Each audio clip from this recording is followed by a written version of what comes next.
wanted to just have an open house. So come and go, have a pastry, have some coffee, ask me questions. I've got my cards up here. If you want to send me an email, call my cell phone, it's on there. You know, we were up here 2 months ago and talked about the Del Pasco cleanup.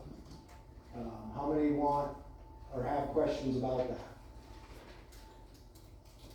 Okay, so we're I doing. think I have questions just in general about your process and after the Del Pasco, what you might be working on next for cleanup. Like if that's the highest priority, what other places might we want to stay away from? That you've identified, right? You know what I mean? You've identified that are kind of a low because you maybe don't have the budget, but still are not good for human contact. Yeah. Does that make sense? Yeah. So that's a great question. Let me. And maybe you don't have that information now, Let me but share a story. yeah. So we had the fire up there, Okay. right next to Del Pasco. Yeah.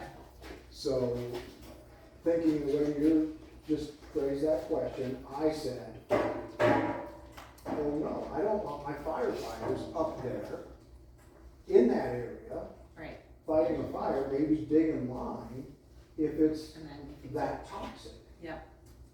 And the response I got was, well, you know, it depends on how much digging, how much this, how much that. Just, if they're just walking around up there, it's not an issue. Yeah. If they're digging extensively and that's what they're doing, unprotected for how many days in a row in that kind of stuff, then it becomes an issue. So that helped me understand that, yeah, it is toxic. If you remember in the presentation, the biggest concern was downstream effects. Yes. The rainwater and it getting into, everybody remember the drainage that was? Those wells that are close. Well, there's wells that were close, but there was a drainage that eventually gets down into Turkey Creek. I think Bear Creek is up better. Bear Creek, you're right, there. So headwaters of Bear Creek. And, so that was their concern.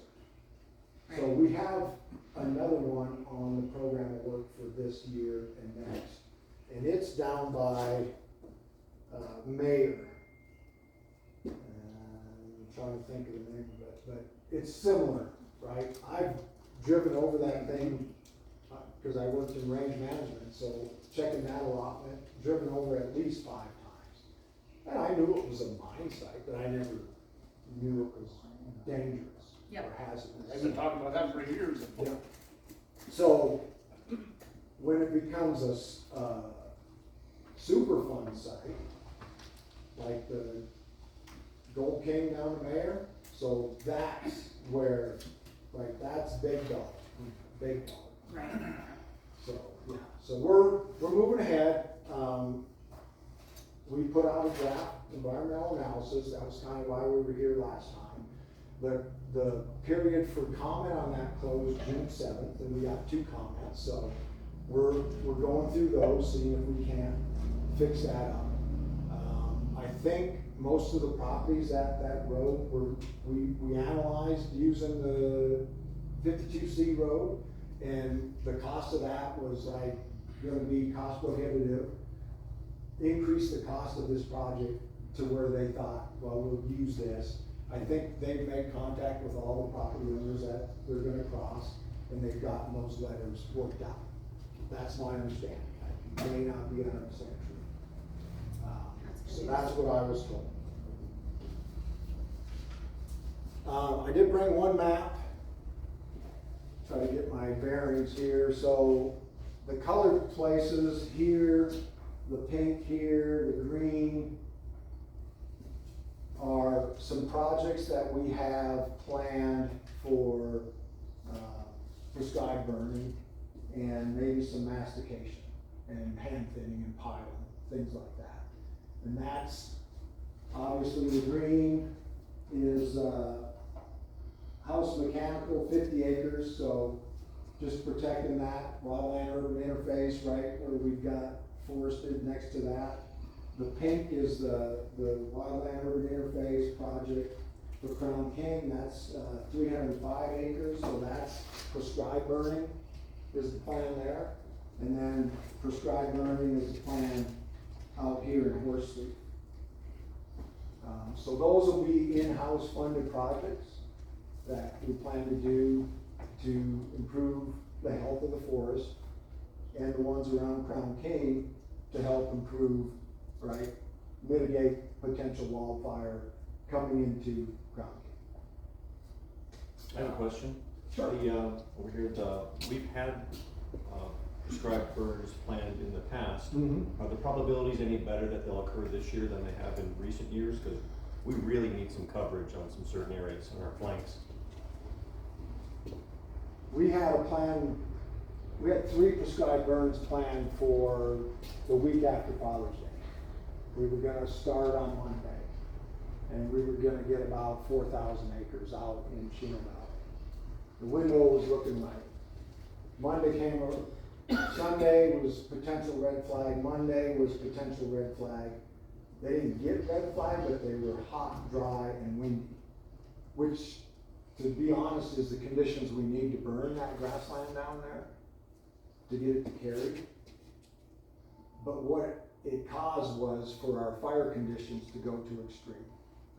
So they had a meeting Monday, and the decision was to shut down the prescribed burns for that week. So that's 5,000 acres we didn't get to burn. So we gotta look for those windows, right? We have a written prescription for what the conditions need to be to do these prescribed burns, so that we first get the effects we're looking for using fire. So it has to be warm enough, dry enough, but not too warm or too dry to do damage. So the windows are hard, and y'all know how accurate our weather forecasters are. Right? So it's challenging at best. So we ramp up, we prep, right? You gotta prep these burns, you gotta make sure your boundaries are all mineral soil exposed and how wide, and cut the brush back so that, you know, you can get the effects you're looking for. You know, you strategize where are we gonna light our backing fire, and how many resources do we have. You get your resources established the day of, and hopefully you get the go-ahead from leadership to say, yeah, okay, conditions are good, test fire was good, let's go for it.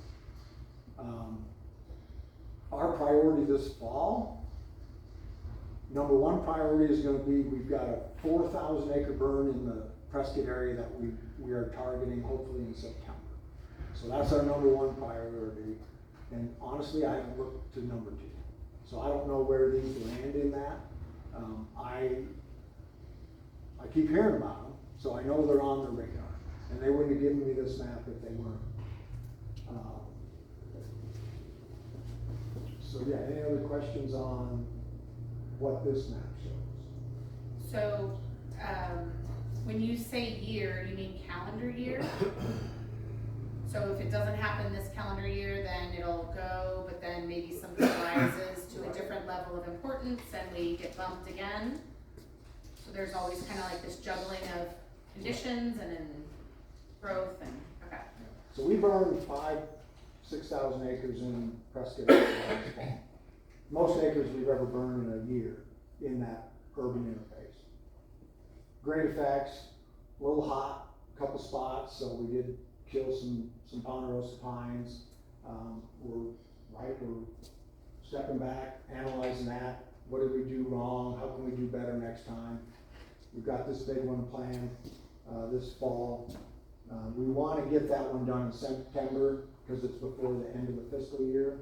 Okay. So we need those acres for the money that we've been given. They expect X Progress. number of accomplishment. Yeah. So that's our number one target. So I say this year, yeah, so this year.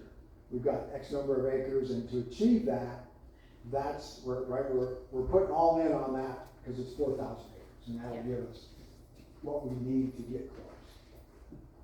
And where is that burn gonna be, Prescott? That's in Prescott, so it's, there's 2 different peaks. William Williams Peak burn. So it's west of Pasco. And we've done a lot of thinning operations in there, timber thinning and pile burning and stuff, so it's ready for that final kind of burn, broadcast burn that'll get it. You know, this will be our second or third entry, but it'll be a big, 4,000 acres is pretty big, right, that close to Pasco. So, yeah, we're excited about that. Question? You raise your hand. Oh, just back there. Yeah, John, on the Del Pasco Yes. situation, your road analysis, has the Forest Service come to a conclusion of what road they're gonna use to mitigate the Del Pasco? Yes, we're gonna use the Towers Mountain Road through town. That's what I got. They came out and looked at that, and for what they had, for budgeted for, it was cost prohibitive. And so you're not going on Gladiator? Well, so Gladiator, does it turn into, I don't know the road. Yeah. Gladiator goes this way, Towers goes this way, it meets in the middle, it's Right, so the Which one? 52C is what Off comes you to Towers. most call Towers Road, right? But I think it continues past and then Meets it. Gladiator as well. Are we gonna work on the 52C at all, even at the most dangerous spots on it? So we're taking that back. We're engaging the Towers folks, trying to get them to understand that their access is that 52C. That was what it was additionally, yes, sir. So we're working on that. Yeah, the tower, we put that in motion. I will not say we'll have that done anytime soon.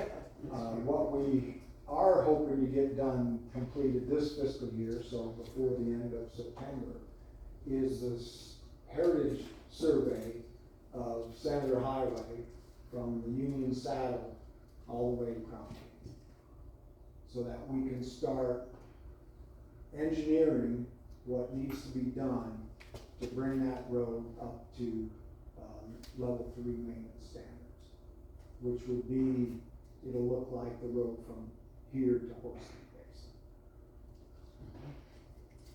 So that heritage will be completed. We just submitted a proposal. I'm trying to think of what bucket the money's coming out of, it really doesn't matter. To help us do that work in fiscal year 25, so next year. If we can get the engineering completed. So your fiscal year is in October through September? So you're ending 24 now, so this work, September, yeah. this work wouldn't be done until, because you're doing engineering now, so maybe So we completed. should hopefully start the engineering this winter, Okay, potentially get the contracts out early spring, late winter, early spring, okay, with implementation next summer. That's pie in the sky. If everything goes right, as we all know the government does so well, I barely got here on time. So, yeah, that's the plan, that's the hope. so I think back to the wildfire burn and the prescribed burns, it would be helpful, I think, for me to understand, like, do you have 50 planned and we're number 2 on the list, or are we 40, I don't know, like, where you think we are in that kind of outlook, and do you think if it's not gonna happen this fiscal year? So I'm gonna show you how smart I am right now. So I walk into our fire planner's office, and they've got 2 boards like that with tape, black tape, with lines and columns. And there's columns about this wide, the length of that thing. And all the projects are listed here. They got 2 of those. And I can't, because things change because of restrictions, right? Right. So we've got a plan for fiscal year 23. There's still some of those 23s out there, Okay. because we didn't get them done. So they start to become important, more important that we plan for 24. And that just makes the 25 list smaller, because we know we gotta complete those. And that, we got that ourselves in the bind with leadership at the regional office and Washington office, because that's the way we operate. We've got a lot, we don't get it done, we just carry those over to the next year. And that's the way we've operated. When they gave us all this extra money, they said, well, what's your 5-year plan? So we sent them our 5-year plan. They didn't understand that we're not gonna accomplish all this stuff year one, because half of that came from the previous year. So that's why we're putting all in on that one prescribed run this year, because we may get cut next year if we don't get what we did, they wanted us to do this year. I guess from my perspective, it's helpful to understand from a town perspective, what are our greatest needs? Is it wildland, right, is it these prescribed burns?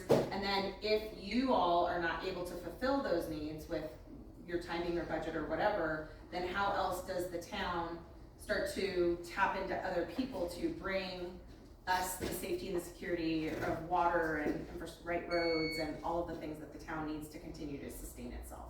So that's why I'm asking for your thoughts on when that might be done, because if you can't do it, then what other ways can we get that work done so that we're not at risk?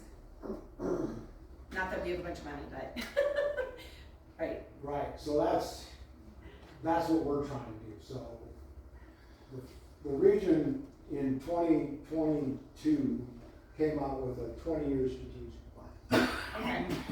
And there's core beliefs and there's this. Yep. And the mission statement is we work with our communities in partnership to accomplish keeping our forest healthy. So the fact that you're thinking, how do we help get this funded, get that funded, that's what we're doing. We're working with DFFM, right, state, Forest and Fuels, to see where, hey, we're doing a project here on forest, what about these private? Can you come in and present to them, because they got as much big money as we did Right. during the IRA and the bill stuff, and you need to pressure them to come out and support what you're trying to do here. Yeah, we have a grant in for $500,000 for that specific. Super. So you submitted it, but it hasn't been awarded? It hasn't been awarded yet. We applied, this is the second application we put in.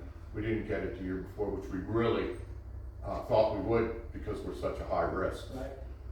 So we resubmitted and it hasn't come out yet. But that would be $500,000. I think it's spread out over, is that a 5-year plan, maybe 3 or 5? And that would enable us to get a cutting crew to start doing cutting around the pole area for fire prevention.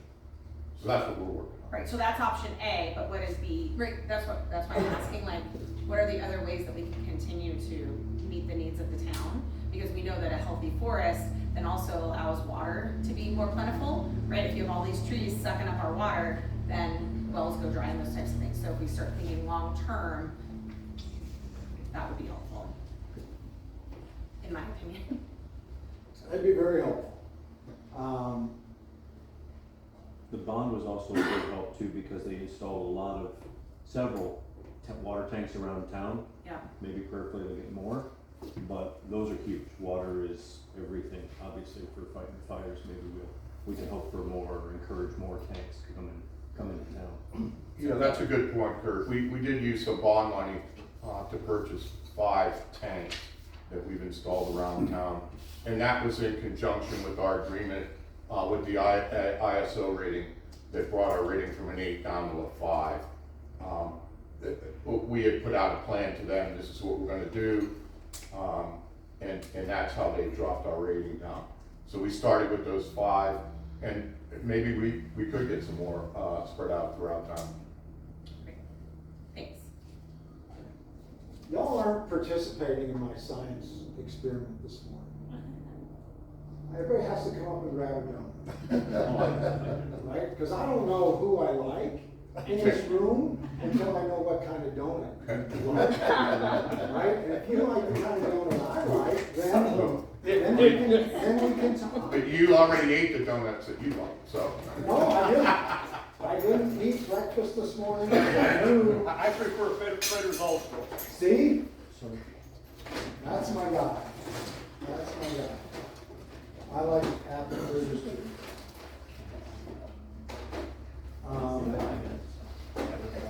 Yeah, don't be shy. Get some coffee too. I even brought candy, some potato honey, right? Because you catch. I love it. What's the honey thing? The VS? Get more Bees with it. bees with honey? Hey Sophia, also, when you look at this board and you look at the simple mathematics, dollars associated with spending the same amount of money to protect a couple hundred people versus the hundreds of thousands that they're trying to defend aggressively, we're not gonna get it. It's the ultimate rubber. Are you the one that eats the? So now, No, don't you? now that you have the Pavilion Road University, anything else going on with Horse Feet getting improved? Is anything else in Horse Lake getting improved? Yeah, I mean, you got this brilliant road for recreation and whatever wants to go on up there. So we're replacing the roof on the cabin. All that. Hey Judy, I noticed there was like 3 donuts That's missing. about it that I know of right now. Any trail maintenance gonna happen?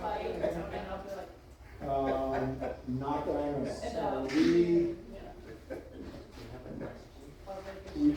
We were doing some south of here, Ross Creek area. That's quite a ways. Am I pointing the right direction? South. Is that south? No. Thanks. North of here. Okay, that's a better So I was doing that. I was just saying that. I told you I was gonna show my intelligence. So yeah, I didn't even finish that. I can't comprehend the board that they have in there.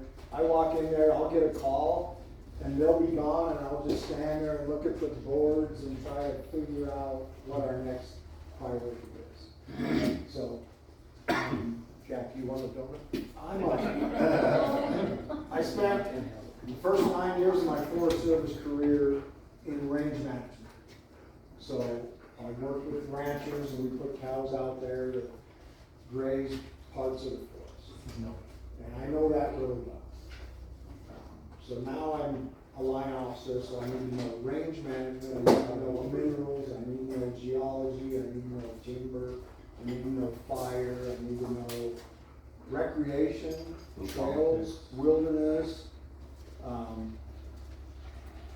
We got a great trails program, and kind of what Kurt was saying, the money is in the basin, Pasco Basin, and they're doing a ton of work, right? We did a lot of NEPA, and they're building a lot of new trails. But he doesn't only focus on that. He had people on Juniper Mesa here 2 weeks ago, and there was a lightning strike there on the mesa, and out of caution, pulled that crew off. Well, that fire went out, but that crew didn't do the work we hired them to do. So, and we paid them. So the work that was, that's a long ways away from Prescott, Juniper Mesa. So he's, like I said, the Raster Creek Trail, they just had crews out there doing that. I did ask him, I invited him to be here today. Who's him? Jason Williams. He's the trail maintenance guy? He's a trails manager, trails and wilderness. Get my card, send me an email, I'll forward you anything to him, if it's trails related. So I do want him, I will bring him up here with me. And I'm gonna come up every couple of months, I'm gonna try to do this. And when I say open house, coffee with the ranger, I don't want it to be like you all staring at me, you staring at the back of his head, and you staring at the back of her head. I wanna have conversations, right? And we're doing pretty good this morning, but I feel like I'm doing most of the time. I wanna listen to you, I wanna hear, I know the forest hasn't had a presence here for a while. We're working with the fire department to build a facility so that all these expensive pieces of equipment they have can be housed inside, so that the wear and tear on them won't be as much, so that they have better offices. So we're gonna go up there this afternoon, look around to see what the plan is for that. We've got our lands people coming in, we're working, we've got just a general, agreement currently with the fire board, that we're gonna work together to make this a better fire department, their facilities, and in turn, they're gonna help us maintain that historic site up there. So it's a win-win. We've got legislation, that helped us get money, Senator Kelly's office, Housing and Urban Development, and we're working on this, it's called a historic lease agreement. It can be up to a 100-year lease with the fire department. I'm not sure where we're at. It's a brand new implement that we're kind of learning as we go. If any of you know much about the forest, I mentioned Juniper Mesa, just on the south slope of that is Walnut Creek. And we have a work site out there that we've been in agreement with Northern Arizona University and Pasco College. And they're doing a lot of conservation and outdoor education out there with high school kids, middle school kids. Colleges are doing some experiments out there with NAU. So we've got an agreement out there. That agreement is expiring, and we're looking to do a similar historic thing because it's a historic site. And we want them to help us maintain that because our budget is shrinking. Yeah, we've even looked at, moving the historical society into that, building up there. If, and when eventually we can take over Yeah. the whole property. Yeah. And so that would be great for the community and people to come up, come tour the house, the first ranger house in Arizona, and then the historic society would have all their stuff in there. Here's Crown King. That would just be a wonderful thing for the community, so. It would, Yeah, yeah. absolutely. Wendy, you had a question? Yeah, I was just wondering, when you mentioned the historic lease agreement, is that kind of similar to, probably not, but just wondering, to the memorandum in MOU where you're doing It's different. that? So it's a codified, it's terms and conditions. We will provide and they will provide in lieu of cash. I think there is a cost to it, but Correct. it's very definitive what each party's responsibilities are. And I'm gonna touch on that real quick. This is years ago before you came, John, we had a meeting on that property. And the reason that we're putting the station where we are is because we divided the historic area outside that parameter of where we're at, so that we could move as fast as we could to get what we have right now. If we would have incorporated anything near that historic property, it could be years. Yeah, Years before we'd be able to sign anything. But the ball is moving, the track is going, and we've made a lot of progress. Yeah, we're moving ahead. And that's the purpose of me coming today was, right, Right. this meeting, they said, we're ready. When can we meet? And I looked at my calendar, I said, the earliest is this was last week, I think, early last week, this Friday. And then checked with my folks, try to get as many people as I thought need to be here. So they said, yep, I got the core group that needs to be here coming this afternoon. And then I decided, well, I'll go up early, spend some time with y'all, answer questions, and then we go do our business. We'll have lunch and then I'll go do that. So, yeah, that's where we're at on that. It's like I said, it's a new instrument for us to enter into these agreements. My realty specialist says it's better than what we could do before. I don't know all the betters, but I think it's a win-win. Is Chris coming out this afternoon? Yeah, Okay. yeah. You don't have to deal with me. Nobody does. Chris and Terry, so our facilities engineer. And we've got a list of things that we're planning to do up there. There's, the station is falling in disrepair, so we've got a list of projects we're trying to work out and get finished. Proposal to move the bunkhouse out of there, we're closer to where we need it, down in Prescott. I don't know if that's doable. Anybody remember when they put that bunkhouse up there, how they got it there? Well, Is that the upper crew quarters? Yeah, Yeah, it's the big one. that's why I'm glad, we have, some ammunition here, because we're gonna fight that tooth and nail. We think you can't We're get it gonna out, fight but that. it's too big, okay, we think you need to leave it. Yeah, and maybe that's, yeah. it just, the problem is, the story I got, the last time they used it, right? For the It forest. didn't work out real well for us. Our folks got sick. So what I heard you say is that, from the Forest Service side, the pros of the fire department moving this station up there is that there's some T's and C's where you all will be responsible for this and we will be responsible, the fire department will be responsible for that. And that you're able to have us, the fire department, someone take care of that property, right, have more eyes on it. That caretaker. Right, what else might be some benefits for the Forest Service to have us up there? Well, I think that's the biggest thing. We don't have people coming in and out of. Feed the bears. What's that? Feed the bears. Well, a finger here and there, you know. I think, and so when I say caretakers, right, they're gonna do X, Y, and Z. They will charge us for the maintenance, the repairs. So that isn't like they're incurring the costs. So if they identify we need a new, water heater, okay, what's it gonna cost? They do the R&R, remove and replace, buy the new one, send us a bill. We reimburse it. So part of that agreement sets up that mechanism to do that cost. Shit. Yeah, you guys still own the land, we just lease it. We own the land, it's just under, up to 100-year lease.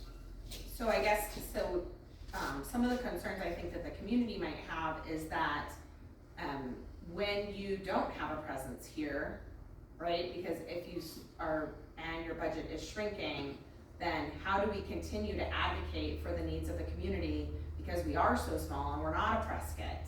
So do you have thoughts on how we might continue to have a voice? Because as we understand it, the Crown King Fire Department is going to be doing some sort of partnership, or I don't know what to call it, with another organization. And again, the community sometimes feels like we don't have a voice and we don't have the ability to advocate for our needs because we just don't. So how might we continue to partner with you if your budget is shrinking and you're moving off the mountain and maybe you aren't here with eyes on the ground as much? What's that mechanism? Well, until I retire, that's me. Okay. I'm gonna come up here, I'm gonna listen, Great. and I'm gonna take back the issues that we can do something about. And even the issues we don't know we can, Right. but get some of those people that are smarter than me to think about it. But even when you mentioned coordinating with the people who own the towers, right, and working on the roads, the federal government has a lot more pull in reaching out to those entities and making those connections than we do. So if, that would be wonderful. And it's our role to. Great. That's great. Yeah. Okay. So it's our responsibility. So you wanna know I wanna know how we continue to get our how you needs met. keep the Forest Service responsible, accountable for what we're supposed to do. Or just aware of what's going on. Absolutely. Right. And we count on you to do that. Right, so I looked online to find your email address and I just couldn't find it readily. So now that we have your information, I wanna know how we can continue to partner. Karen has it. Yeah, David has it. yeah. We're always gonna be partners, I mean, we're always gonna be partners. And It's I just like, understand. you know, the tree thing that you saw, you know, they asked us to cut down a tree, we went out, cut down a tree. Okay, not a big deal, but it's a partnership. And, I mean, they're never going away, Prescott National Forest is always gonna be here. And. Right, and I don't think that they're going away, I think y'all are going away. And that's the problem I have, is that when you all go away, how do we continue to have a voice on the needs of the community? Because we are so small, and we have a small voice where other people have larger voices. And even though we're small, we still have needs, I right? think, hopefully, right, these fire guys are part of this community. I get that, but there's a lot of bureaucracy that happens and a lot of questions that are asked that are never answered and never addressed, and that's not your fault. And so I wanna continue to know that we have someone else that we can go to when things happen. Honestly, No, I get it. right? And I feel your frustration on It's, contact information on the website. So you found my name but no contact? I couldn't, I found other stuff, right? I saw your history and your, I got a handwritten letter a couple weeks ago. that's great. I still accept those. And I liked it So- so much, I went and visited him on Saturday. So I'm encouraged to hear that you will be on site, you know, is that, do you think that's like every 6 months? You might be, I don't know, like, I'm- what are you thinking? I'm gonna try every 2 months. Okay, great. So, if you wanna pick a day that No, works, I I'm mean, just that's wondering what literally- that cadence looks like. So far, it's been, I was invited up the first time. Great. The Del Pasco thing was number 2, this was number 3. Mhm. What's it gonna be in August? I don't know. Great, So. but you are committed to being up here I'm committed to, quarterly because our mission statement is, to partner. one of our Great. codes of leadership is we are better together, right? We can accomplish more together than we can alone. So, this is me telling you what we're hoping to do. Well, this is planned. Well, let me tell you some hopes. And here's, I do listen. I know a big concern is the bridge. Right? That was a concern during Del Pasco, bringing heavy equipment over the bridge. So I talked with my forester, that's the guy that cuts trees and tries to sell them, or we pay people to cut trees and take them off the mountain. And he says the biggest problem with doing timber sales up here is getting the trees off the mountain. Right? Because of that bridge, the weight restrictions. So what we have to do is cut them, put them on a goat, a gamma goat. Anybody, old military vehicle, a gamma goat? I'd never heard it before, and I spent 20 years, I was in the chair force, so. They showed me a picture, and it's just a smaller truck, and you haul those logs down to say Cleaver, and you put them on a big log truck and haul them out. So you're handling that product more, it's costing more. So we have some ideas of thinning areas, Bradshaw City, right? Some of those flatter areas where they're overgrown, so we could do some maybe timber harvest, thinning projects, thinning and piling, followed up with burning. They kind of have an idea to treat, let's see if I can give you the acres. Timber removal between 500 and 1,000 acres. So that would be south side of Crown King, Bradshaw City, and then the west side of Crown King, our beloved 52C area. Hand thinning up to 6,000 acres, more likely 1,000 to 3,000. And that would be hand thin and piling. And then reforestation, which is a law that was passed this last year where it used to say the forest may reforest areas that were burned, to the Forest Service must reforest areas that were burned. So that would be where the Lane 2 fire was. So there's a area of about 2,000 acres. So what that looks like is leading up to the actual planting of the seedlings is mastication. So go in there, mow everything down, get all that woody on the ground, so it's not shading out our pine, seedlings. They're not quite saplings yet, I don't think. Stick them in the ground, and then they've got the sunlight and everything, plus we got all that, barrier for weeds and stuff. So that is 5 to 10 years of work with a price tag of about $18 million. Now, Now, in today's 10 years, it's gonna be. today's Yeah. numbers. So, and this is an idea at this point, right? Because they're asking us what are our ideas, where can we go? And to be honest with you, we already have more projects than our own people can plan and execute. Yeah. So we partnered with a bunch of conservation agencies to come alongside us. National Forest Foundation has done it for years. They're able to fundraise and then partner with us to use that money to execute on projects. So this is a new idea that the government has allowed us to partner with. Say, I heard of one was Bat Conservation International.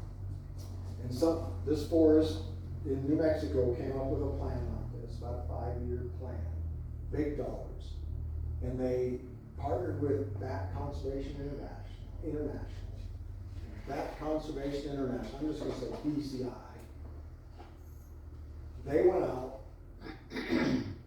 got the money, hired the archaeologists to do the surveys, hired the engineers to lay out the projects, and then hired the contractors to complete it. Well, they're only into about year 2, 1.5 to 2, but this is what they call G, capital G to Z, project implementation. So I guess we do the A to whatever, G to F, which is an idea, and kind of putting something together and then handing it off. So we're shopping around right now to find that partnership to implement this idea. So I thought that when we were talking about moving the station up there, there was some thoughts on that road needed to be widened in order to let 2 cars pass. Is that happening? Well, that road needs to be re-engineered, and definitely it's due for repaving. That's one of the projects on our list of things that we need to work on up here. So talking about the engineering of redoing the buildings up there and on the road, is there an architect, the architect you're talking to, or the engineer you're talking to, they are someone you are gonna get involved, and then is this gonna be part of the bond that we're already paying on, or is there gonna be another bond asked for us to cover all of these expenses? I can answer part of that, and maybe David can answer the follow-up. So today, we're doing a preliminary look. We've been waiting for engineer drawings, 90% drawings of what they're wanting to do with the facility, the building, and everything. So today, we're looking at site location.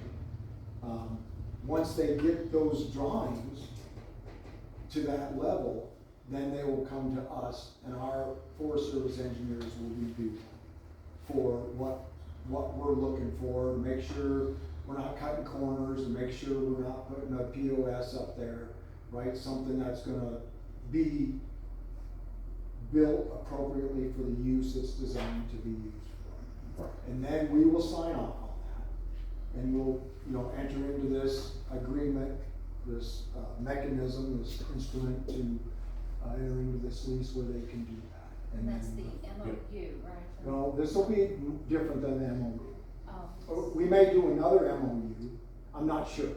So it may be a second MOU before we get to the historic lease, I'm not sure of that. Chris Welker would be better to answer that. But, as far as needing additional dollars, so we don't fund this. This is all just working with Crown King Fire Board to enter into this agreement, work out the details of how and what it's gonna look like. I mean, we don't even have an architect saying, oh no, we don't like the looks of that. Right, so we're gonna see what they give us, and then we'll provide comments back to them. And I can dispel the rumors about another bond. We do not need another bond. There is no other bond. It would have to go to the public if we did have another bond. We have plenty of money left on this bond. So, but the bond money, in conjunction with the $900,000 grant, will enable us to go and get architectural drawings and engineering. We have to pay for that up front. We use the bond money for that, then we go to the grant to get reimbursed for that. So then that money goes back into our bond account until we do that again. So we just don't get $900,000 from the federal government and they go, okay, here you guys go. No, what we have to do is pay for it up front and then we get reimbursed. So that's why it was so crucial for us to get a bond through the community, and then, so we could be able to reimburse those funds. So we're working in conjunction. And chances are, if we come in under budget, we're gonna have a great deal of money left over from the bond, which we'll be able to invest back into the community. So we've only pulled $400,000 from the bond so far, okay? And right now, that's it so far, okay? And we think with the $900,000 and the $400,000 that we've already drawn, that should get us through some really, the next year, crucial time. Right. And just what Dave said, we have not even discussed another bond, for God's sake. No. Okay?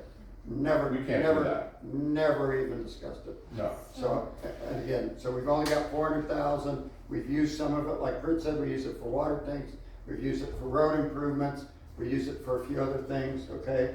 And so we Right. still have a majority of that bond money left, okay? And then with the 900,000, we think that should give us a pretty good fire station. And I think there was some confusion initially when the bond went through that the fire department got $1 million. That is not the way the bond is structured. The bond is structured that we get money every time we levy it, and it's paid back that next year.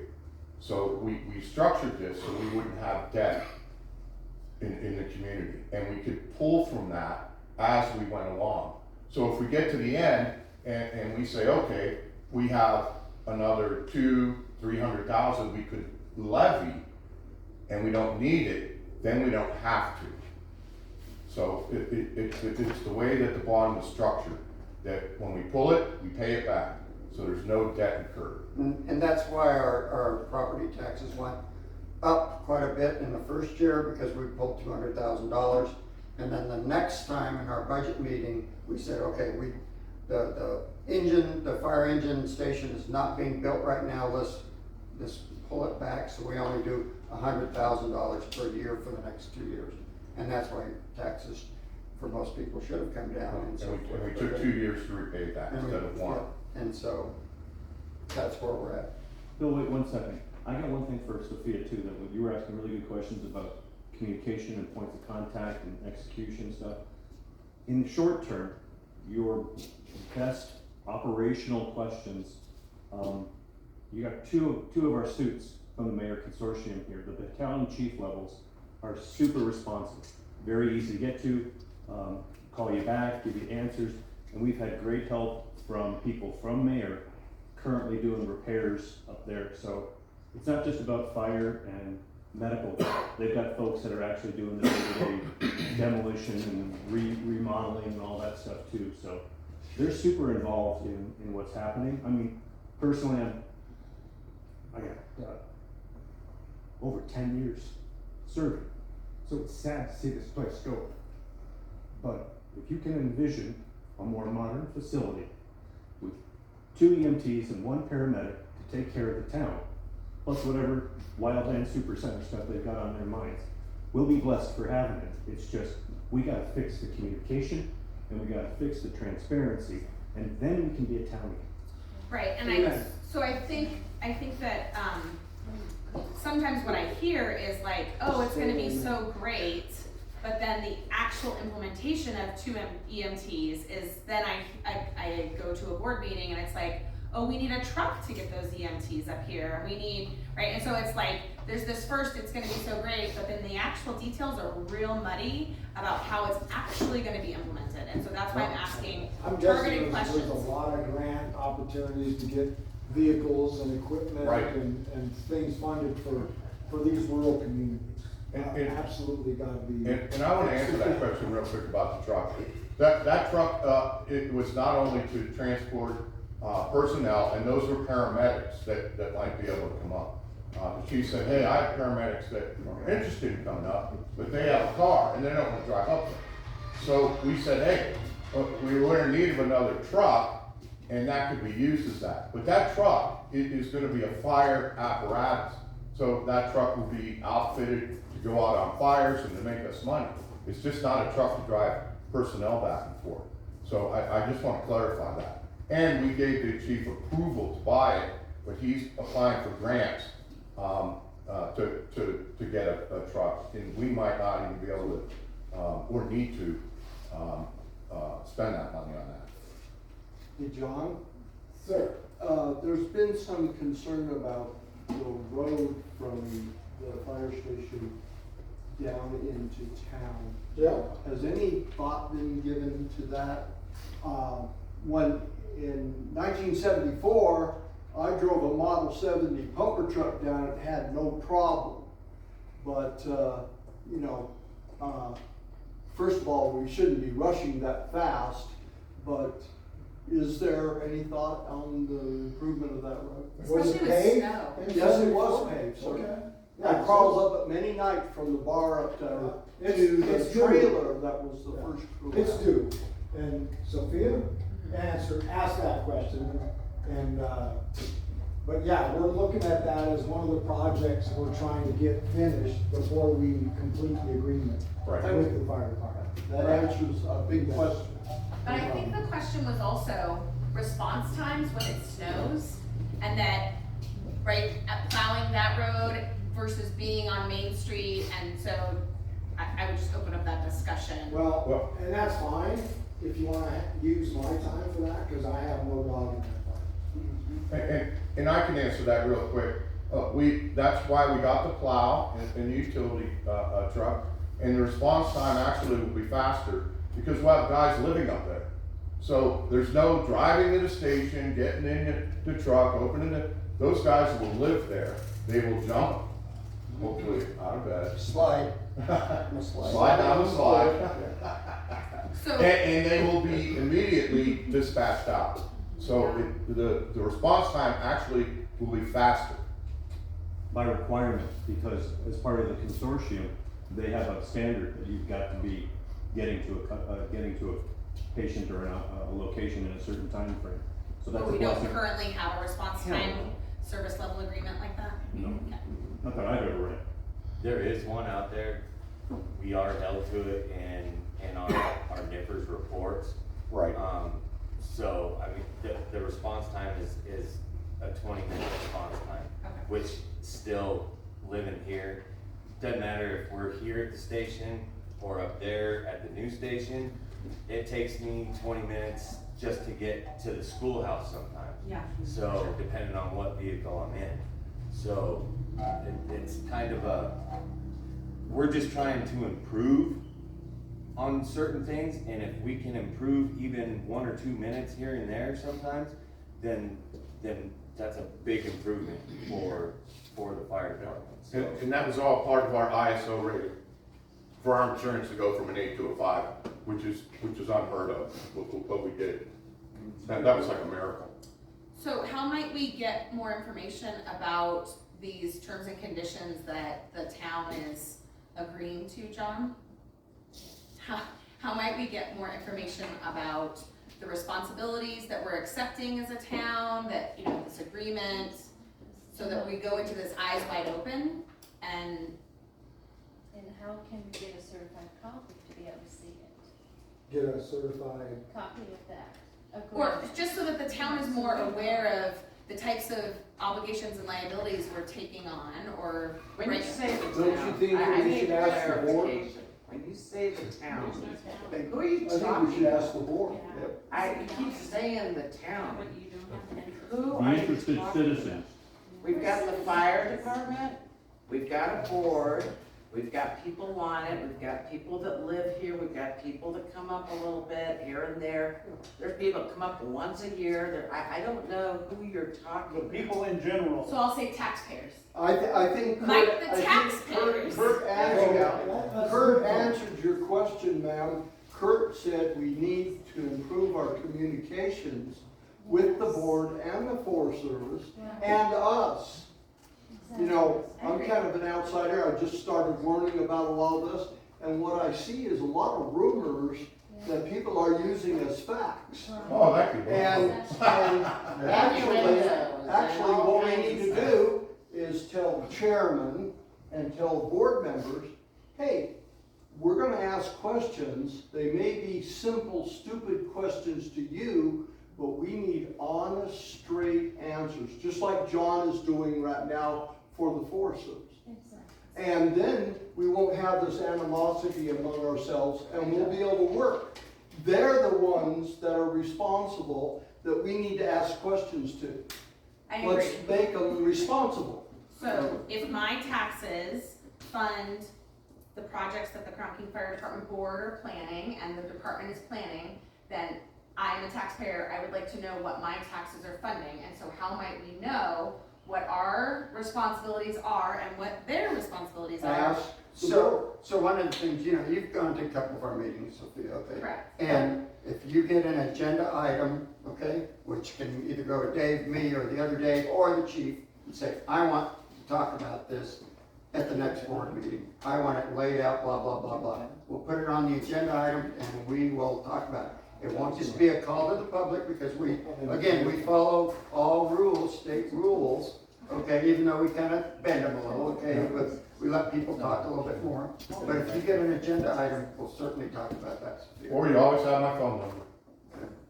Yeah, I mean, I've reached out a couple times, to be honest, and I haven't received what I was looking for, and I thought I was very clear in my requests, and I just haven't received what I thought I needed. Was and it so- just on Facebook or something? Or No, was it would be like in a text or an email, and so I just wanna make sure that we, the taxpayers, are receiving from the Forest Service what we need. Forest Service and board? Correct. And board, okay. Hey Scott, relevant to those rules that you just framed also, we know that there's an election coming up that we haven't had since 2008. Will this agreement or what we're doing with mayor somehow interfere with that election, or will we be allowed to have an election? So Kurt, good question. We've been working on this thing for years, okay? And so with the help of a couple different government agencies, okay, it may happen before the election or not. Okay, and I know that's really vague, but we've been working on it so long, okay? And we're just trying to get the proper documentation in place that says we can do this. Because just like it was brought, just like it's brought up, if we do a merge versus a consolidation versus a intergovernment agency agreement, there's different rules for each one of those. Now, if we don't, then we can just work on, not hating on each other, we just talk to each other and whatever else. Even if you don't, if you gas in a relationship with mayor and prevent, if the election is prevented, it'll look suspicious. Okay, so I suggest that you work on repairing relationships and explain to folks the timing of it, because we seem very rush all of a sudden, and that looks suspicious. It may look suspicious, but you know. Then explain it to them. Yeah, Explain it to them. we've been working on this thing for 2 or 3 or 4 years. Just like Judy is here from Senator Kelly's office, and we got this grant. When did we get this grant? 2 years ago. So we've got this $900,000, and because we've had to go through and because we've had to go through this thing, it just, I mean, you all know, government insurance, very slow. Oh, no. Yeah, I mean, it's important to forward. Also, the way that the fire districts are funded, one of the reasons, you know, it's expensive, you're seeing this throughout the entire state, is that fire districts are consolidating to to make sure it's efficient, right? Because our state Yeah. doesn't really fund the fire districts. You know, nobody funds the fire districts, unfortunately, that they get the money that they should get. And so this is part of the issue. Thanks for coming up. And it's the way that the fire districts are funded. So it's better if 2, 3, 4, 5 fire areas get together and then utilize one entity to help coordinate things. That way you have more people on the ground, you have more equipment, you know, instead of all the administrative stuff that goes on per district. And so that's why it's consolidating, and, you know, we just wanna make sure that the way it's consolidated works correctly for the grant. That's what's a little bit holding it up, is that we don't want HUD to go, oh, well, this is a whole new fire district, right? But yet we wanna make sure that there's efficient use of resources. Yes. So I We guess have my last worked hand in question, hand with this wonderful person that has been very, very helpful to us. Judy Soldier. Yes. Rock star. Senator Kelly's office has been Yeah. very great, and we've worked with them directly to get to where we are. And we're gonna Yes. continue to work to get to the end goal. And I think it'll be beneficial. And And it's Sophia, really, excuse it's me, really good for the town, cause even though you're a town, you know, you don't have like the mayor, you Yes, don't you have don't a have a taxing representative. entity, it makes it really difficult, and then you have the county, and the money is not there. yes. You know, and it's a really small rural area, and so, you know, if we're not all working together, if you're not collaborating with mayor, like if you're not doing all this together, then you're out there on your own, and We'd be talk bankrupt. about no communication, right? That's Yes. rough. Right, and so that's what I'm Yeah. concerned about, is that as we continue to grow and make these, partnerships, that we continue to have lines of communication open, so that people understand what is actually happening with the taxpayers, not the town, taxpayers, and we have a voice. and Sophia, I was just gonna say, one of the important things by having Judy here, Senator Kelly's office is partnering with Prescott National Forest, who's partnering with Crown King Fire District, right? And it's very important that we have these partnerships set up. And we're we have these partnering with mayor. relationships. I mean, we had 2 chiefs that came to the meeting. Yes. That, I you know, mean, that's it's it. impressive, it's impressive. For sure. And, you know, it's not like, mayor wants more work. Of Okay, course, yeah. it's not like that. It's that they're doing this in order to make everybody safer. Yeah. It's Crown King safe, mayor's safe, like, everybody's safe, Forest Service, everybody works together. That's the only way we can do it. As much as we love independence and everybody, you know, it's important, but at this level, we need to collaborate, and that's part of what's happening here. Also, efficient use of resources, just doesn't make sense. And by and large, we're not really growing. We're not growing, except in risk and popularity. So we And are tax, homeowners insurance. agreed. Right. Are Right, off, we need off to keep the, that off the low rails. for all you guys. Of course, yeah. So I guess I would ask, what else would, if you were a citizen or a resident, a taxpayer, what else would you wanna know from your perspective about this move in our partnership with you, or in the partnership with you? What else would you be interested in? Put yourself in our shoes. What else should we know? See, and where I live in Prescott, I don't get involved in the local politics. I just Yeah, no, I was assume saying, just, people are hired and I trust them, right? So if I think there's some shenanigans going on, I might get involved. I was gonna say, if they're a governing board, transactions they do should be public, should be available to the public. I mean, I was gonna say, when you asked that question, you could do a Freedom of Information Act and get that document from the Forest Service.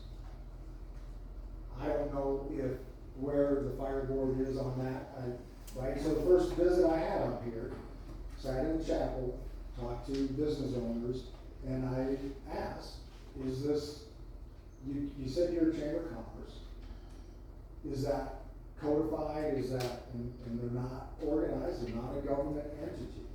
And I said, and a lot of the issues I heard that day were county or state issues that I couldn't control, I couldn't help with, but I'm willing to listen and then go talk to those people. And I suggested, I said, I would love to have an organization that, or a council that is representative of the Crown King residents. If there's a board that's elected or voted on, I don't know, that would be something I could work with directly with, and that's why we work with the fire department. Because they're that type of government entity that we can't enter into these agreements with. If they weren't a government entity, we couldn't enter into an agreement. That's right. And all those agreements, like you said, you just file a public records request and everything is, it's an open book, everything is fully transparent. You go down to the mayor and get anything you want about us, because they administer all of Yeah, our stuff. the mayor administers all of our All of information. our, that's, was part of our They consolidation. said this, I don't know, Right. how many times? And they're straight up, because you're not gonna be getting grant money, you're not gonna get anything if you don't have the records there. So Thanks for coming out. You should Good to have see it you. every See you in a couple months.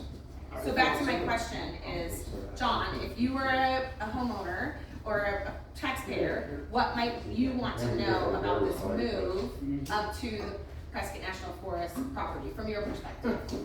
So from what I heard this morning, some of this is new information for me, was you're upgrading to EMTs. Is it 2 EMTs? Well, the plan is it'll be 2 EMTs and 1 paramedic And after, 1 paramedic. after we reach the consortium standard. And I heard wildland crew, so I'm That's what we're assuming hoping for. that crew goes out on fires and helps bring money back. Hot shot crew, yes. Yes. A hot shot crew? That's what we're hoping for. So I think that you're We're looking muddying the for- waters though, because for that's fuels. only with the consortium. I'm talking about when we move up, maybe the consortium or the merger or the MOU, whatever the IGA happens, is our move predicated on this partnership with Mayor happening? Or could the Crown King Fire Department just move? No. Thank you. We So- entered into this before they were going to be Right. part of it. So Yes, we've been working on this as for you years. said, Yep. we don't wanna muddy the waters initially. Right. So, yeah, it'll be a smooth transfer Right. as smooth as it can be with us. But it'll just change from Crown King Fire Board to Mayor Fire Board, I don't know what the title is. Yeah, it's happening in Missouri Valley too, it's happening all over the state. It really has to do with expenses, and the county supports it, Yavapai County. So, And I get that, I'm just wondering, from your perspective, this move, what would we wanna know? Outside of the consortium, outside of the EMTs, what else might you want us to know about our move up to that property?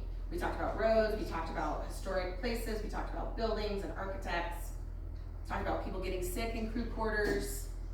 What Well, that was else? because they were abandoned and left for so Right, long. okay, so what else might we wanna know about? Cause that's why you came, I thought, was to talk about our move up there, not. Well, so I just came, to answer any questions. Right. I don't know that I can't support this questions. I don't know this community, this is the 3rd time I've been here. Great, I live in the city. yeah, I'm very happy living in the city, as if you call Prescott.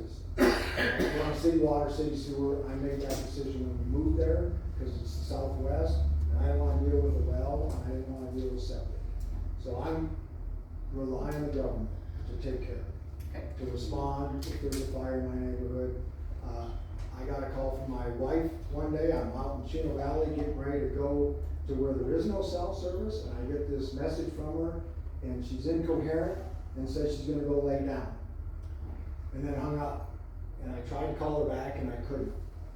So I dialed 911 and told my guys, I'm going home. When I got there, Engine 71 was there, the paramedics, they had gotten into the house, and she was up and coherent.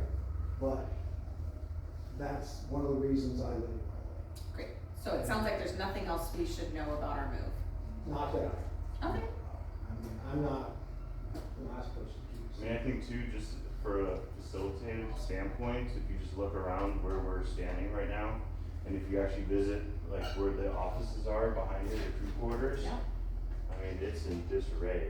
I mean, Sure. floors are slanted, I mean, really, it's condemned, it should be condemned if it's not. No restrooms, there are porta potties without roofs on them, I mean, yeah. I mean, It's had. just for a So when I used to have a and roof on it, and I I couldn't came up walk. here during the incident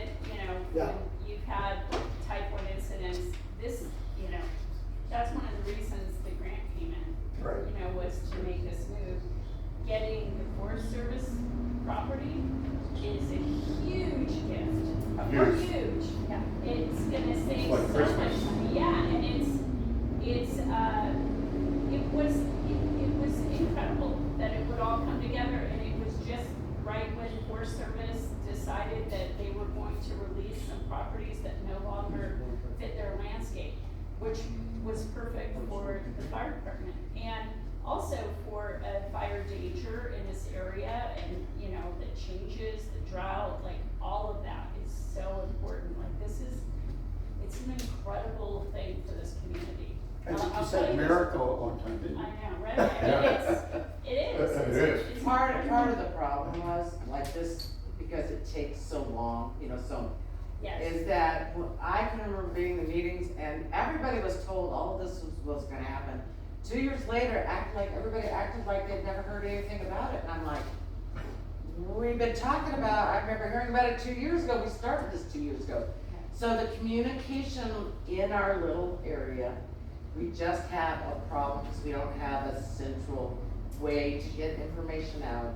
And then everybody starts thinking that there's some kind of conspiracy going on. Rumors.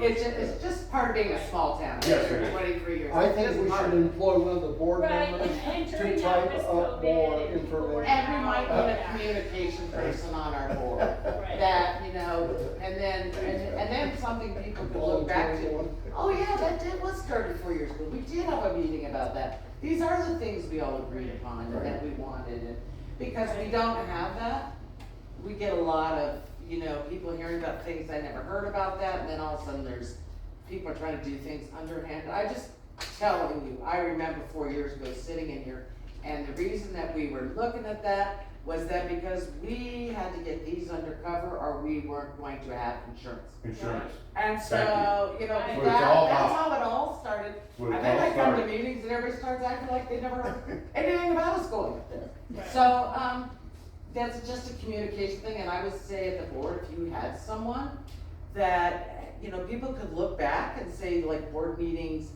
3 years ago, what was, like, talked about the then. minutes, like And then the everybody minutes. could see kind of what happened and how this all happened. Everybody would see, and then they would not feel like they were Right. not being informed. Blindsided. Yes. Right, well, yes. I'm just gonna say from my perspective, and when you look at first responders, fire, police, even like forester, their intent is safety. And so, you know, there's nobody trying to hoodwink, you know what I mean? Yeah. It's not happening, like there's no personal profit anybody is going to get except that their community is safer, right? So there's no underlying question here, except that, you know, As long as the sudden momentum isn't tied to the election. well, no, I mean, it doesn't matter who gets elected. It does to Here's the us. deal.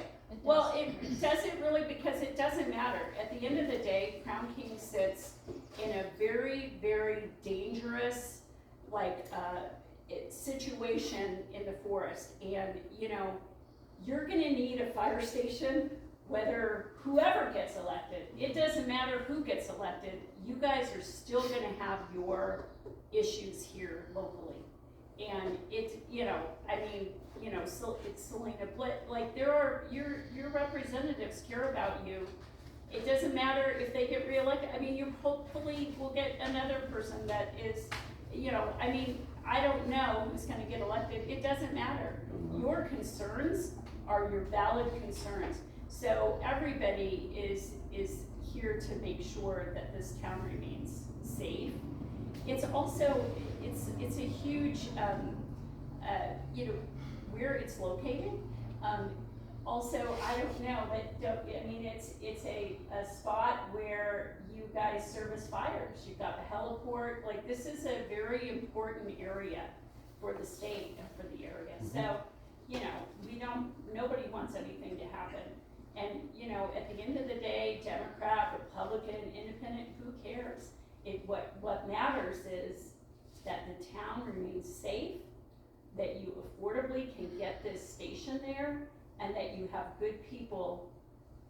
Look, I mean, you've got them here, so what are you gonna do? I think this is a recent occurrence. this type of community meeting Yeah. is a very recent occurrence. Go ahead. I do have a question, just to answer any questions regarding past, board meetings. I've been helping Taryn with organizing some of her, office stuff, and she has a lot of the board meeting notes, so if anybody has any questions, you might wanna just read some of those notes. Did she take the Contact notes him. or? She did take the Okay. notes, and it should not be a problem. She takes good notes. So my next question is, that what do we know about the Arizona Department of Forestry and Fire Management with the relationship with the Department of Corrections, with the state-run program, and having felons coming up here in this program working with forestry? Can you tell us I can't answer more that about question, that? but this man right here, Ben Great. Roebuck, probably can. He's our forester, Okay. titled silviculturist, and I gave you a little, his idea of the 5-year project. This is the genius, right here. I don't know about that, but I'm Ben Roebuck. I work with the Forest Service, Prescott National Forest, so not the state agency. I've been in Prescott for about 8 years. Probably been down to Crown King a dozen times now. You know, it is a pretty important part of the forest, but as you know, it's pretty far away from Prescott. So, I've got Joe in the back. Joe's a forester. He works for me. So we've got some things in the works in Crown King. I can't really speak a lot to the AZ, DFFM, the Department of Fire and Forestry Management with the state and their Department of Correction crews. Let me just real quick then. So we use correctional crews, fire crews around Prescott all the time to help with our prescribed burns. They're great guys. I've been out there on fire line, shaking their hands, Highly thanking them trained. for being there. And you couldn't meet guys and gals that are more happy to be outdoors breathing smoke, right? Think of the alternative. And rehabilitating. And they're rehabilitating. And, what's the fire organization, the contractor in town? Arrow Fire is a company in town that does firefighting and fire brush mitigation. They hire a lot of those guys. So they're getting out, rehabilitated, got experience, and they're getting hired. So I don't have any, And I've worked with them as well on some of our contracts. I've worked with Arrow. Yeah. They do good work. They do They're good good guys. So I haven't heard of any problems with working with those Department of Correction crews. So I think they're low-level felons, like, you Yeah. know, not, they're not violent. they don't have the violence, Like a DUI or you know, or sexual assault or things like that, you know. Those crews have been up here on every fire we've had. They were up here on the last time. Maureen, my significant other, drove the whole group of them down by herself. I mean, they're good guys. they're good guys. They wouldn't get to that point if they weren't, right, if they didn't work their way up through the correction systems. Yeah, and they're all very highly trained. I don't think there's an issue, concern. So looking at forestry stuff. Yeah. So Please. Prescott, Crown King, and Mingus, next to Jerome, are all within this wildfire crisis strategy area, which was declared, I think it's 3 years ago now. So this is a program, they identified the highest risk areas in the country, and you know, Crown King and Prescott and Jerome came up on the top. I think actually Walker, Top 10, yeah. Walker is by far the highest risk just because of how many people live in there and one way in, one way out. And there's a lot of that white fir forest that's basically standing gasoline. So it's very, very high risk, but Crown King is up there. It's in the top 10. You know, this is a federally listed community risk for wildfire. We know it's a problem. So what we've been doing, we're making some plans, so we're coming up with some plans. You know, the steps are for working on Forest Service land, you have to have NEPA, National Environmental Policy Act, so you gotta do an analysis. We did that, it's done. That was done in 2019. That's good for 10, 15 years, so we've got a window that we can work. So we have treatments approved. So they're legal to do. The next step is to get heritage clearance, so archaeological clearance, which is, you wouldn't believe how expensive it is, but we have it. It's under contract. We've got some folks that are going to be working on it this year. So they're doing surveys all, basically starting at Battle Flat, everything south down to Minnehaha, everything in between. So a huge chunk of country. I think it's 20,000 acres or something like that. Very expensive. Took a long time to get that money, but that's the step. That's the real hurdle. Once you have archaeological survey, you can get grant money, you can get money from the Washington office. It opens up a lot of doors for doing vegetation treatments. So that's going to be completed a year from December. We're going to get the report from the Arizona State Archaeological folks. The State Historical Preservation Office writes us a form that says these are where the archaeological sites are, don't mess them up, work outside those sites. And then it's basically a green light to start getting money for these projects. So generally our tools that we have, you can do broadcast burning, but a lot of these areas, we haven't had a fire for decades. A lot of these forests burned every 2 to 5 years historically before European settlement, before we started putting out fires. So we've missed, call it 20 to 40 fires on these. And you think about it, you've got a fireplace, you put wood into your fireplace, you burn it. It heats your house up, it's nice. Let's say you filled it up 40 times, you stack it all the way to the top of the chimney. You like that, what's gonna happen to your house? It's gonna burn down. It's the same situation in these forests. If we bring fire back into these, it's likely to not have the effects that we want to have. You're going to have high mortality, you're going to have the trees are going to die, and it's possible that that fire is going to escape. So oftentimes what we do is we come in first and we thin out the forest. So we'll cut small diameter trees. In some of these areas we're looking at doing mechanical timber removal, which is really tough in Crown King, mostly because of the road coming in. Those bridges are low weight limit bridges. You can get a dump truck in, but that's about it. That's 10, 20 tons. And a log truck weighs 40 tons, and most log trucks can't make those turns. So we're gonna have to get really creative with doing an actual mechanical timber removal. And there's only a few spots in town that are flat enough to actually do that kind of work. So most of it would be hand thinning. So crews of folks with chainsaws, cutting small diameter trees, those ladder fuels, which are really the big risk in this kind of forest type. So, a fire on the ground doesn't do a lot of damage. It gets into that ladder fuel, it moves into the crown, and then it's off to the races. Those are the kind of fires that we don't want. Crown fires that are running 7 miles in 3 hours.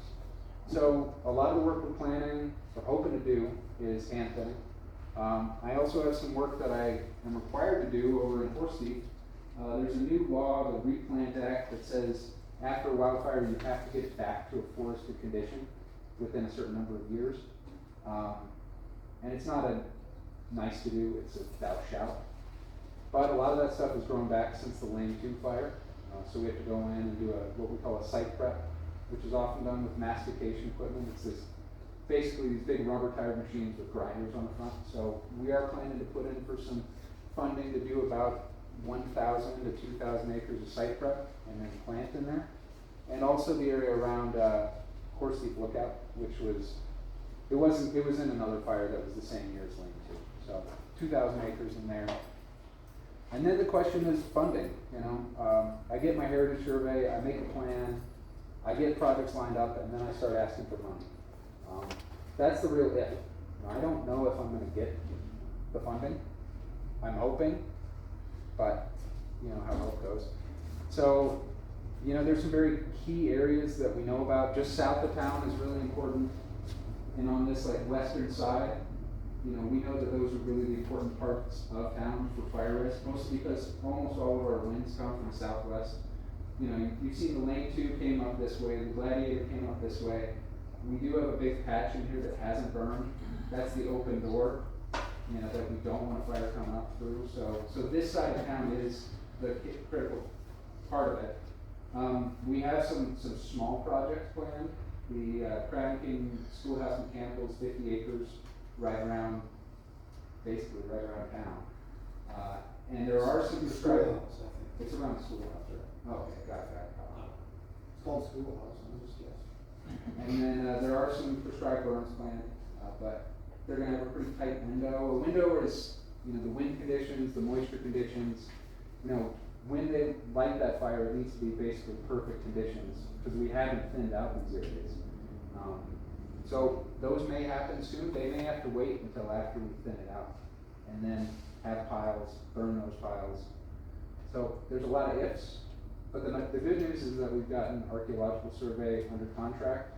And that's gonna be done in about a year from December, and that's gonna open up a lot of options out here. We can start asking the Forest Service Washington office for funding for those projects, and other partners. So there are a lot of partners in the state, National Forest Foundation, Mule Deer Foundation, that can do work and have access to funding from corporations. You know, they can start going out fundraising, and that opens up a lot of doors too. But until we get the heritage survey done, then we're playing the waiting game. You spoke about standing gasoline. There's some stands of bark beetle trees that are basically Roman candles in a direct line into our town. Is there ever a way that we can kind of streamline the process for free, that people in our own organization can go out there and fell those trees before they The Forest march Service right into town? offers a free use hazard tree permit, so we can write that up for you. If you're willing to do the work, then we'll make it, it'll be a legal process, you know, we give you the trees. You know, we say, we acknowledge that they're a hazard, and then you can cut them. Free use hazard permit is what somebody would look for. Correct. Thank And you. you just call me, I'll give you my number. Appreciate that. Yeah, trying to think what else. You know, generally those bark beetle trees, if they have needles on them, then you definitely have a high risk. Once the needles are dropped, generally the boles of those trees don't really burn. You know, they got 10 years before they really can pick up an ember and start having a stovepipe that's, you know, a real risk. So you These are have quite fuzzy still. If they're still fuzzy, then they're a risk. But yeah, I think the biggest thing is, you know, we're really impressed, like, it's impressive that, you know, they're putting in a new fire station.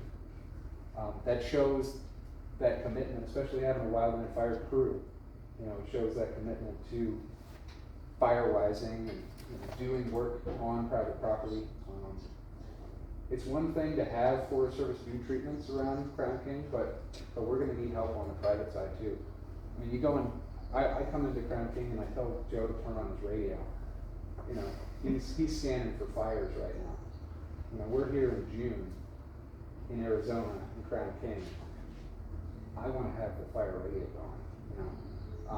Everybody should be signed up for the Code Red, the evac. And it'd be good to see folks doing some thinning on their property, you know, smaller diameter conifers, those are your big risks. White fir, Douglas fir, standing gasoline, you know, we have it here in Crown King. There's some up on the higher slopes on those properties, but, you know, that's the main risk, and I can give you guys some information. I've worked with other neighborhoods and other communities, giving them kind of a guide on what to cut, what not to cut. I'm happy to share that. It's your property though, you know, we can't make you do anything, so. Yes, sir. John talked about your control burns and whatnot, and we have a grant, and I believe that our Crown King group is going to be working on some fire breaks. Okay. Do you have any plans other than the control burns to do some fire break work? I know that the hot shots at the last big fire, I know the hot shots cleared 20 feet all the way up to Towers Mountain Road, which made a lot of people very happy. And did they clear it out completely? They did a good job. It's growing back and going to be a threat again. But as you've noted, Ash Basin, which is that area over there by Senator Highway, Ash Basin, I was a little boy when it burned last time. And I remember it, and being on top of the mountain, it scared the hell out of my family. And we didn't have to leave in those days. We need some good fire breaks put in. And along the Senator Highway, it would be really great to drive along it and see 20 feet on both sides of it. rust out. Because, that will make everybody's job a lot easier.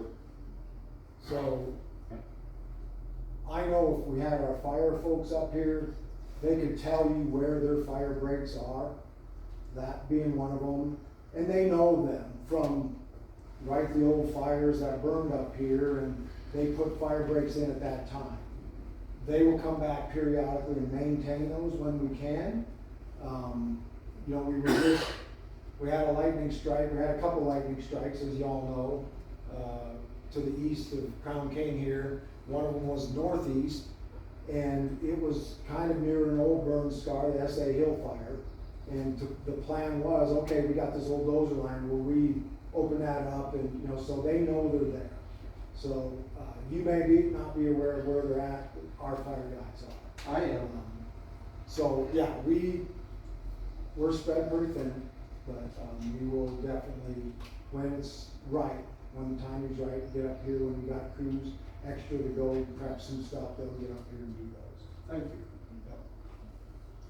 Did you have a question? I did, well, I think it'd be really interesting to know what other communities do when they're in a situation like Crown King, and how we can be proactive and not wait for these grants to come in, because it sounds like this is the second year we are applying and we might not get it again. So I think that might be interesting to know, like, what are they doing in Payson, maybe you don't know, or what are they doing in Groom Creek or other locations? And there are good examples and bad examples. We only want good. So Walker would be my not good Okay. example. They're a Firewise community. They signed up for the program. They got the signs up, and they haven't really done anything out.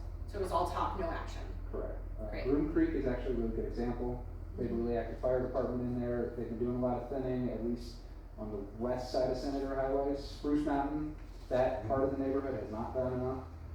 But that's all through a group called Yavapai Firewise.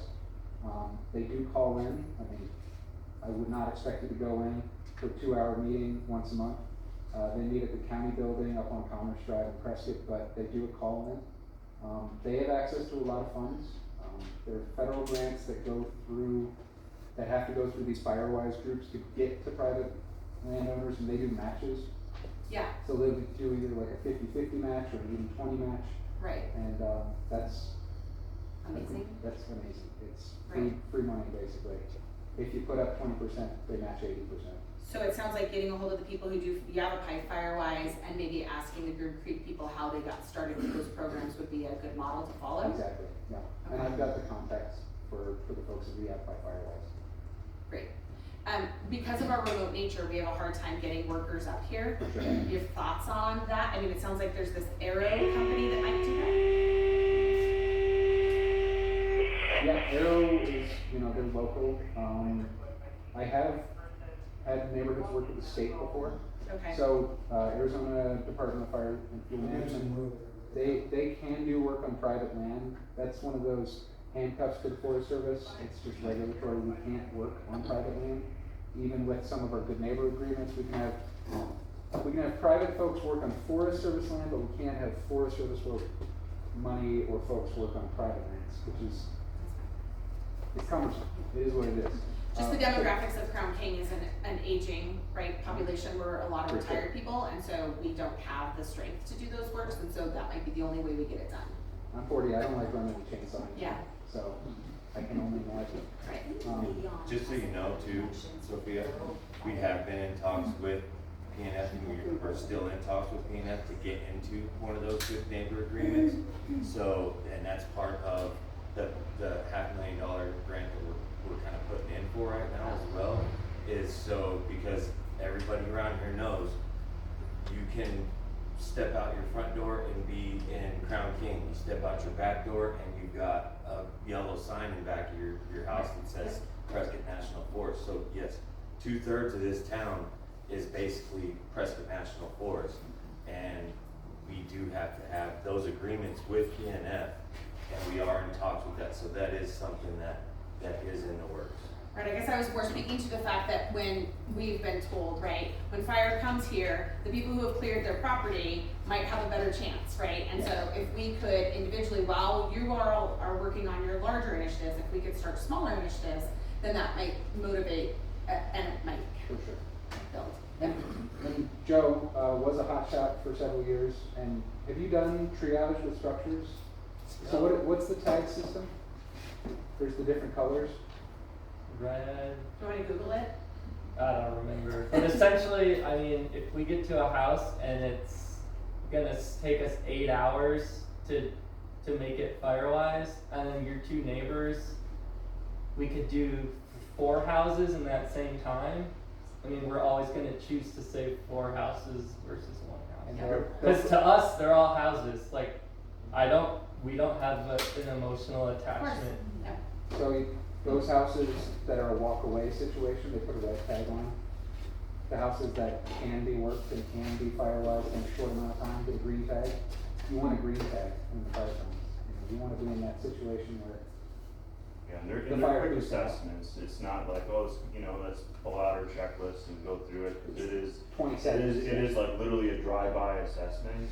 Yep. And it's like, there's no, like, just like what Joe was saying, we could save 8 of these pieces, and this one, there's just no way, we just can't put our resources on it. I guess I just wanna impress upon you that there is, right, our ownership of our own property, and we are not gonna wait, right? We don't wanna wait, I don't wanna wait for y'all to get everything done, right? We need to start our own initiatives, and so I'll be in contact to figure out what that might look like. So the defensible space, right, is that space around your structures you wanna save, and, well, you have more property out here, and those extra acres, that would be something to work with the state, cause they've got money to do stuff like that. And there are some basic firewise zones. I've been going to firewise meetings for 8 years now. The first 5 feet is the most important. Nothing flammable next to your house within 5 feet of that structure. That includes your stack of firewood. You get one spark into that and your house is gone. Making sure the eaves under your roof are cleaned out, that there's, you don't have pine needles in your gutters. That's the most critical thing. The next 20 feet, you do want to thin that out so you're not having those small fuels that are going to ignite and get up into your house. And then everything out from there is zone 3, and it's a lot harder to thin out 200 feet from your house. But that 20 feet is the most important. The 5 feet is the most important. Propane tanks next to your house, propane tanks going off. It's impressive when that happens on fire. Thank you. Yeah, I'd be happy to share contacts with all those folks around. It's all on Crown King Firewise too. There's a social media Crown King Firewise. So is it a firewise community? It used to be, hasn't been recertified in a few years. Oh, it hasn't? No volunteers. Nobody to do the work? That's almost gambling then. But being a firewise community does open up more funding through those firewise grants. And one thing too, like there's no HOAs in Crown King. And people move to Crown King because they wanna be here and be away from the city life and everything. Compared to Groom Creek where there's HOA communities, and that's written into their CCNRs is that you must meet these firewise criterias to build or you'll be fined for that. So that's another, when you do say, Groom Creek is a model community, well, it's easy to get log trucks in there. You're right butting up to City of Prescott, which is a huge value at risk. The contractor Compared to Crown does King where there's 10 120 structures. Right, but we could do a feasibility study and see what they've implemented and see Absolutely. if that's even feasible here. Yeah. And then just take the best and forget the rest. Yeah. Right, any No, progress would be absolutely. better than nothing. Absolutely. It's justified. Yeah. But like you said, it takes ownership in us to like, hey, that'd be great, let's, get on the roofs and, clean out our gutters and create that 5-foot space around our house and clean up the ladder fuels and things like that. But,